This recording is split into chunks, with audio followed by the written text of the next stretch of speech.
আসসালামু আলাইকুম রহমতুল্লাহ। বন্ধুরা, ভালো ভালো সাহাবিদের ওয়াকিয়াগুলো শুনুন, মনোযোগ দিয়ে শুনে লাইক, শেয়ার, কমেন্ট করুন আর সাবস্ক্রাইব করে চ্যানেলটির সঙ্গে থাকুন। কারীম সাল্লাল্লাহু আলাইহি ওয়াসাল্লামের বন্ধুদের কাছে চাচা শেয়ার করুন। আব্দুল্লাহ আব্বাস রাদিয়াল্লাহু তাআলা আনহুর ছেলে, যার নাম হলো আব্দুল্লাহ রাদিয়াল্লাহু তাআলা আনহুর কবরের মধ্যে আছে। ওনার পরিচয় হলো আরেকটা, যে উনি তাফসীর কারকদের মধ্যে নেতা ছিলেন। যত তাফসীর কারক পৃথিবীতে এসেছে সবথেকে ভালো তাফসীর কারক ছিলেন। ওমর ফারুক রাদিয়াল্লাহু তাআলা আনহু তার খেলাফতকালে একটা মজলিসের সূরা তৈরি করে, যেখানে সব বয়স্ক সাহাবাদের নেন, এবং এই আব্দুল্লাহ রাদিয়াল্লাহু তাআলা আনহুকেও ওই মজলিসে নেন। তখন তার বয়স 15 বছরের মধ্যে। তো বয়স্ক সাহাবাদের মধ্যে তাকে নিয়ে কমিটিতে রাখলে সকলে অভিযোগ করে। তো তখন ওমর ফারুক প্রধানত সকলকে এক এক করে সূরা কাউসারের তাফসীর করতে বলে, সকলে করে। সর্বশেষ আব্দুল্লাহ রাদিয়াল্লাহু তাআলা আনহুকে তাফসীর করতে বলেন। ইনি এমন তাফসীর করেছিলেন যা সকলকে অবাক করে দিয়েছিল। আর ওমর ফারুক প্রধানত বলেছিলেন যে এই কারণেই আমি এনাকে রেখেছি এই মজলিসের মধ্যে। এছাড়াও রাসূল কারীম সাল্লাল্লাহু আলাইহি সাল্লাম আব্দুল্লাহ রাদিয়াল্লাহু তাআলা আনহুকে কোরআনে কারীমকে বোঝার জন্য স্পেশাল দোয়া করেছিলেন। নিজের সিনায় এভাবে হাত বুলিয়ে আব্দুল্লাহ সিনায় হাত বুলিয়ে দিয়েছিলেন। সেই জন্যই তার রাসূলের হাতের ছোঁয়ার বরকতে কোরআনকে এত সুন্দর বুঝতেন।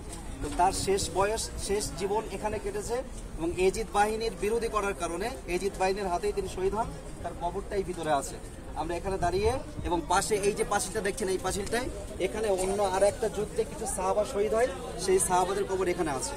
আমরা সাহাবাদের এবং পাশাপাশি সাহাবা রাদিয়াল্লাহু তাআলা আনহুদের কবরকে পাশে রেখে একটু ছোট্ট মোনাজাত করবো, সকলে দর্শক করবো। আল্লাহুম্মা সাল্লি আলা মুহাম্মদ, আল্লাহুম্মা সাল্লি আলা সাইয়্যিদিনা মুহাম্মদ ওয়া আলা আলি সাইয়্যিদিনা। কাবার দিকে ফিরে দাঁড়ান সকলে।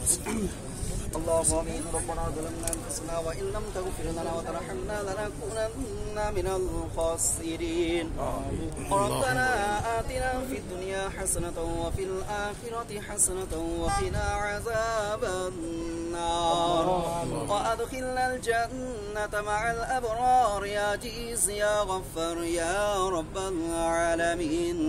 رب العالمين মাবুদ পবিত্রতম তায়েফের ভূমিতে, যে ভূমিতে তোমার হাবিবের শিশুকাল কেটেছে মাবুদ রব্বুল আলামিন, যে ভূমিতে তোমার হাবিব কোরআনের দাওয়াত দিতে, ইসলামের দাওয়াত দিতে এসে রক্তাক্ত হয়েছিল, সেই ভূমিতে দাঁড়িয়ে তোমার শাহী দরবারে দুখানি করে গুনাহমাখা হাত পেতেছি। মেহেরবানি করে আমাদের সকলের জীবনের সমস্ত গুনাহ সমূহকে তুমি ক্ষমা করে দাও রব্বুল আলামিন। মাবুদ আমাদের সকলকে এই সফরটা তুমি নাজাতের ওসিলা বানিয়ে দাও রব্বুল আলামিন। মাবুদ আমরা যারা হাত পেতেছি, আমরা সহ পরিবার পরিজন, আত্মীয় স্বজন, বন্ধু বান্ধব, নিকট আত্মীয়, দূর আত্মীয়, রক্তের সঙ্গে সম্পর্কিত পরিচিত সমস্ত বন্ধু বান্ধবদের মধ্য থেকে যারা পৃথিবী ছেড়ে বিদায় নিয়েছে, তাদের কবরকে জান্নাতুল ফিরদাউসের টুকরা বানিয়ে দাও।